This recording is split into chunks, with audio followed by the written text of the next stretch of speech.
Now this is what I'm talking about. How did it take us this long to get to this song? Hi there and welcome back to Japan, where we are doing our track-by-track listen through and review to Nemophila's new album Seize the Fate. And yes, I'm starting on track 2 because I reviewed Seize the Fate when it originally came out. So here we are on track 2, ENTEN. And boy, oh boy, look, I am always honest on this channel. As you know, especially if you're a Nemophila fan, I have given a mixture of reviews to Nemophila. Not always positive, I'm always honest. Yes, music is subjective, but boy, oh boy, I really like this. Okay, let's start by breaking down what this song is first of all. Now, from the very get-go, this song starts off cleverly. It starts off with a bit of riffing. You've got that big sort of throaty sound that you get from drop-tuned guitars, and you can tell this is going to be a quintessentially hard rock, borderline metal song. And at first, I was kind of worried, are we going to go in that direction where it's just going to be sort of heavy for the sake of heavy? But wow, did we start to see how a lot of the clever ideas that I really wanted to hear from Nemophila started to come alongside the quality musicianship we already knew they offered. Now, when we get into the verse, we've got a drum line which is much more sort of almost like warlike, a lot of hitting on the toms. It's not just rocking along, it's very much like sort of building up a rhythm. And then as that goes along, we've got the sort of shamisen and koto sounds coming in. We've got traditional Japanese instruments,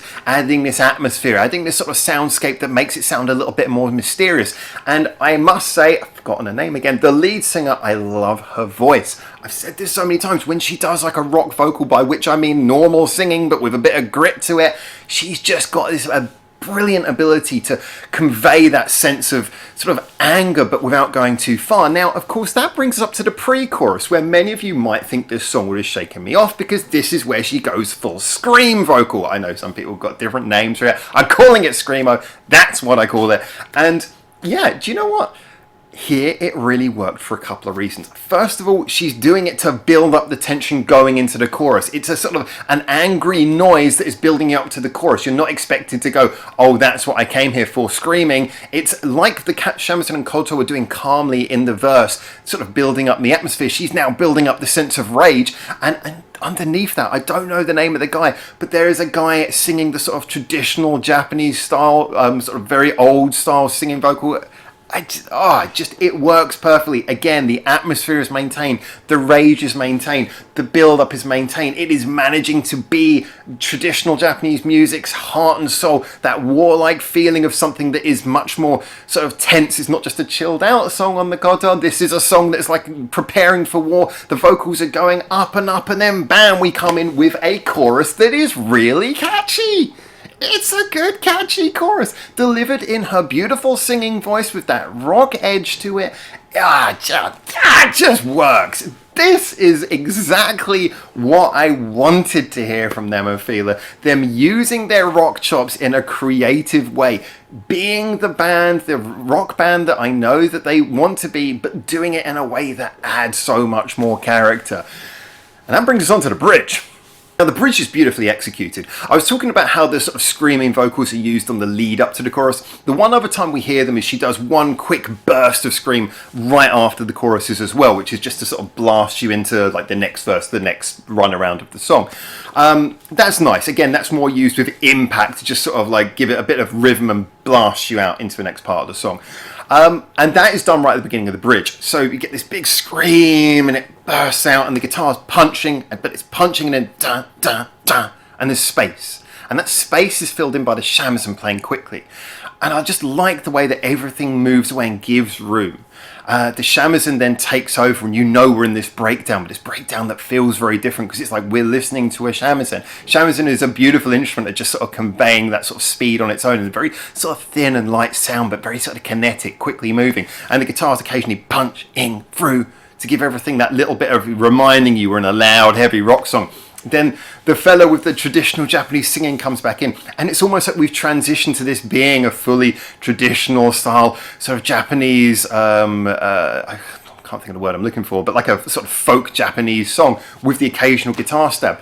And that way that it just separates itself completely from rock music for a while, with exceptions, like I said, of guitar stabs. Just the way it goes into that different space beautifully gives you room to build up and have an extra feeling of joy when the guitar solos come in. And yes, guitar solos, yeah, we hear guitar solos in the bridges of all these songs, and yes, I often complain it's not a very original thing to just say bridge, let's have a guitar solo, but here it works nicely because it's built up for. It is the answer to that Japanese traditional breakdown. It's a call and answer in the bridge.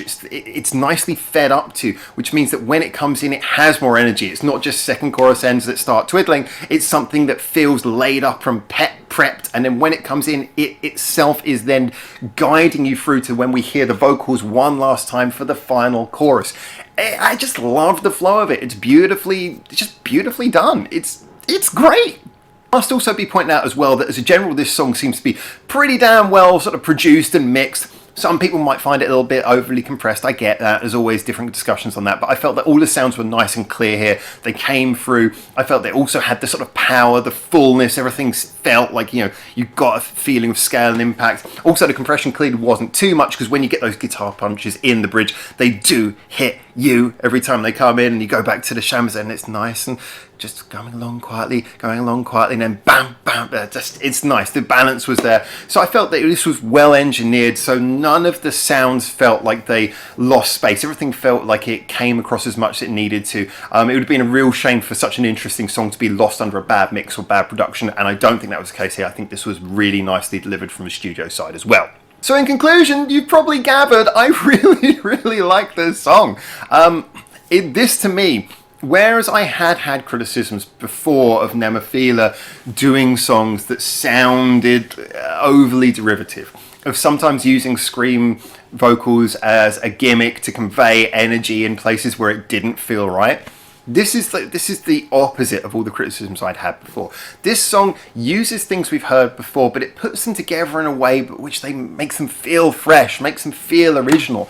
Everything from that drop tuning guitar sound, to the traditional Japanese elements, to the scream vocals. These are all things we've heard before. None of them are particularly blowing your mind, but just the way they're put together fits so well that the song feels perfect. It manages to deliver a lot of energy, some sounds that, like I say, are quite diverse. It manages to deliver a chorus that is catchy and rousing and anthemic and makes you want to sing along and come back and listen to it over and over again. Gives something for the song to work towards as a refrain. It has the power of the scream vocals, but used in a way that actually builds up tension rather than just going, wow, you're loud. The whole thing is just a really nice example of how to not go too complicated. Just take the right bits, put them in the right way, and execute them well. And once again, she's a brilliant singer, and they're a very talented band. And you put that alongside everything I've just said, yeah, this is fantastic. I really like this. So anyway, as I said, we're going to be checking out the rest of the album track by track. So Zen is the next track that I'll be talking about. But until I do, get in the comments, tell me what you think. Remember to like and subscribe and all the YouTubery stuff so that you can check out those videos if they haven't already come out, when they do. Otherwise, just go check them out now. And until I hopefully see you very soon in Japan for the next one of these, for now, ciao, ciao.